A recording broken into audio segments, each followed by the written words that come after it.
Hello ভাই, আসসালামু আলাইকুম। আশা করি আপনারা সকলে ভালো আছেন। আমি ভালো আছি, আপনার দোয়া ও ভালোবাসায়। বরাবরের মতো আজকে চলে আসলাম আমাদের এলাকায়। দেখতে পাচ্ছেন আমাদের এলাকায় যে ব্রিজ দেখতে পাচ্ছেন, সামনে যাইতেছি, এক জায়গায় যাইতেছি আমরা নাকি আনবো খেলায়, তাই আমরা যাইতেছি। এই যে দেখতে পাচ্ছেন খাড়া কাছার দিয়ে নামতেছি।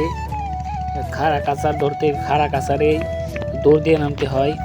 আস্তে আস্তে নামা যায় না। দেখতে পাচ্ছেন ব্রিজ এরিয়া খুব সুন্দর হয়। দেন আমাদের এলাকায় আসবেন। আমাদের এলাকা কিশোরগঞ্জ হোসেনপুর থানা চরকাটিহারি গ্রাম।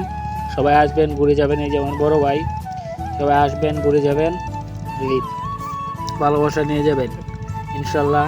এই যে দেখতে পাচ্ছেন আমি ভালো, ওই যে বড় ভাইয়ের সাথে যাইতেছি। দেখতে পাচ্ছেন ব্রিজ এরিয়া খুব সুন্দর আমাদের এলাকা। অন্যদের কি বলবো, মানে নিজের এলাকায় ভালো, বুঝছেন, নিজের এলাকায় ভালো। এই যে দেখতে পাচ্ছেন বসি দিয়ে ধরলো মাছ, কিন্তু মাছটা রাখতে পারলো না। মানুষজন কত নিষ্ঠুর হলে এই গরুটাকে দেখতে পাচ্ছেন, গরুটা মারা গেছে তাই পানিতে ফেলে দিছে, পানি নোংরা করছে, পরিবেশ নোংরা করছে। এরকম মানুষ আমি আমার জীবনে দেখি নাই।